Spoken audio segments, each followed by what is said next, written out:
आज हमारा टॉपिक है फ्रिक्शन। इसके पहले वाले वीडियो में हमने बताया था कि फ्रिक्शन क्या होता है, लिमिटिंग फोर्स ऑफ फ्रिक्शन क्या होता है और लॉ ऑफ फ्रिक्शन क्या है। अब हमारा नेक्स्ट टॉपिक है टाइप्स ऑफ फ्रिक्शन। तो फ्रिक्शन हमारा दो टाइप का होता है, एक स्टैटिक फ्रिक्शन और दूसरा हमारा डायनेमिक फ्रिक्शन। स्टैटिक्स मीन्स होता है बॉडी हम इन रेस्ट पोजीशन और dynamic means body in motion. Dynamic friction को हम काइनेटिक फ्रिक्शन भी कहते हैं। ये काइनेटिक फ्रिक्शन टू टाइप्स का होता है, एक स्लाइडिंग फ्रिक्शन और एक रोलिंग फ्रिक्शन। स्लाइडिंग मीन्स होता है कि हमारा एक बॉडी दूसरे के बॉडी के ऊपर स्लाइड करे, और रोलिंग मीन्स एक बॉडी दूसरे बॉडी के ऊपर रोल करे। इसके बाद दो फ्रिक्शन और होते हैं, एक ड्राई फ्रिक्शन और एक फ्लूइड फ्रिक्शन। फ्लूइड फ्रिक्शन जो है हम लोग फ्लूइड मैकेनिक्स में पढ़ते हैं, जिसमें हम लोग पढ़ते हैं कि लिक्विड में फ्रिक्शन जो है गैस की तुलना में ज़्यादा होता है। अब हम एक एक को डेफिनेशन के अकॉर्डिंग देखते हैं कि पहला है हमारा static friction. When the body is at rest and contact and applied force of friction between them called static friction.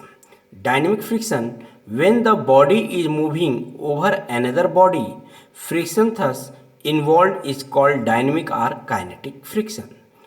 Friction force in case of static friction is higher than in dynamic friction. Sliding friction, when a body is sliding over the another body, the force of friction between them is called sliding friction. Next है हमारा rolling friction. When one body is rolled over the surface, the force of friction between them is called rolling friction. Next है हमारा dry friction.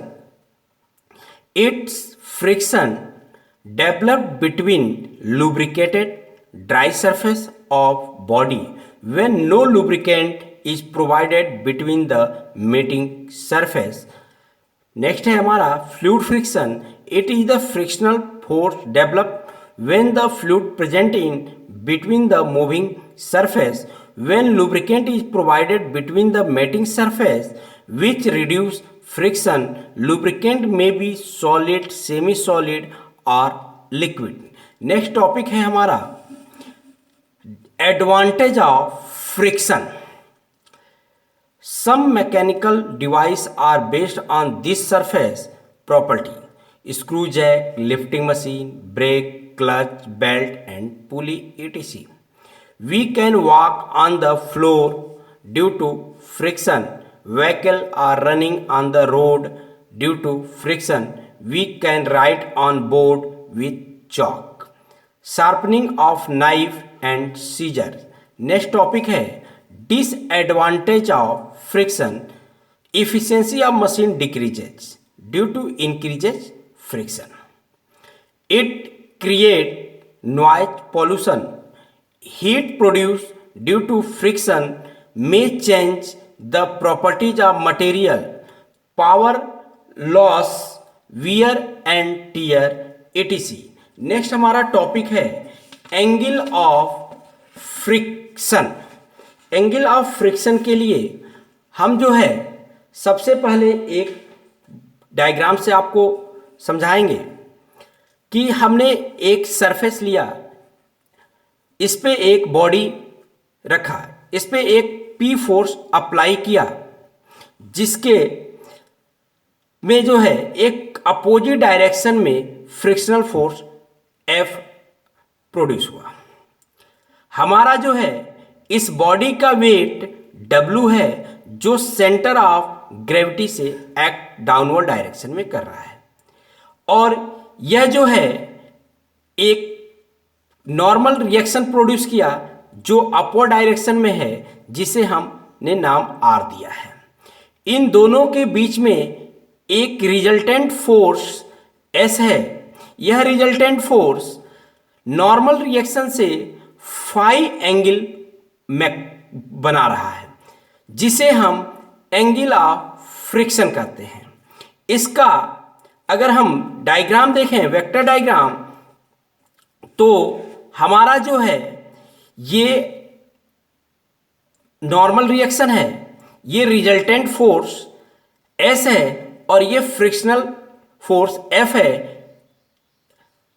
Normal reaction R और resultant force S के बीच में angle phi बन रहा है। इसके अनुसार हमारा tan फाई जो होता है F/R होता है। और हमने पढ़ा है कि म्यू इक्वल टू F/R, यानी कोफिशिएंट ऑफ फ्रिक्शन जो है फ्रिक्शनल फोर्स और नॉर्मल रिएक्शन का रेशियो होता है।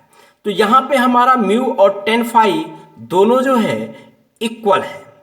और फिर से अगर हम टोटल रिजल्टेंट देखें तो total resultant square of normal reaction plus square of frictional force under root के बराबर होता है।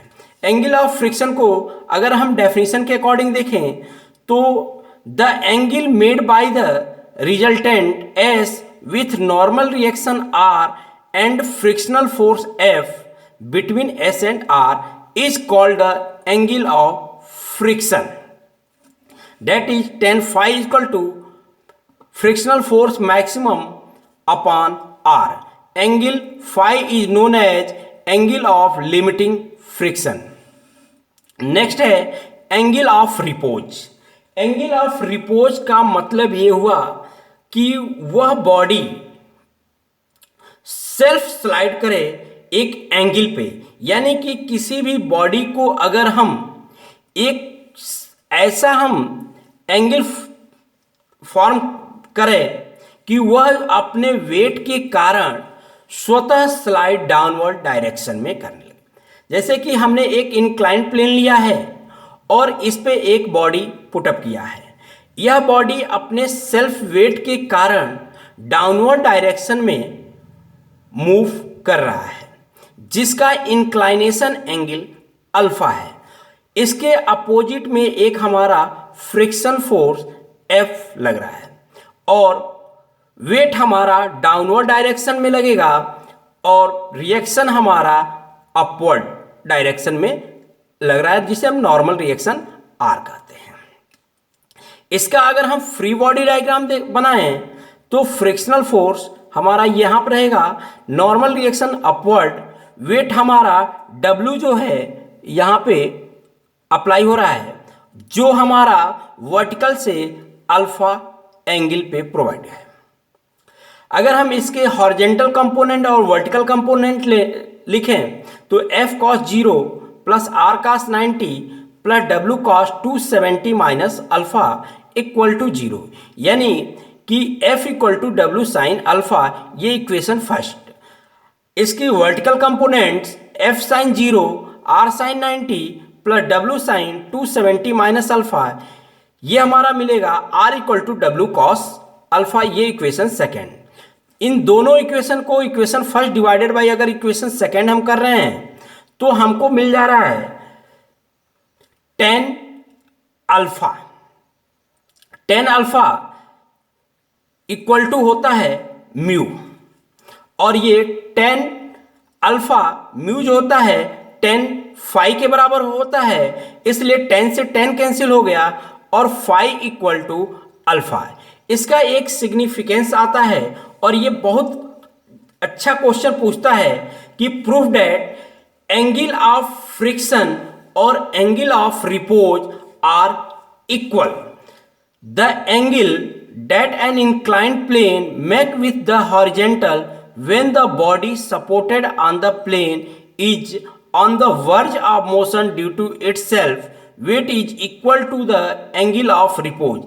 Angle of repose is numerically equal to the angle of limiting friction.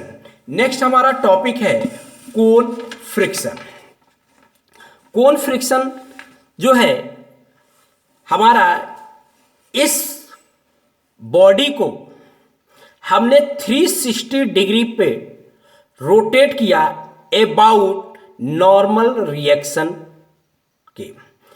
Cone friction, if P rotated by some angle about the body S is also rotated by the same angle about R, rotation of P by 360 degree about the body, resulting in rotation S of by 360 about R, which form an imaginary cone whose height equal to the normal reaction R slant height is equal to the resultant S semicone angle phi and base of radius f.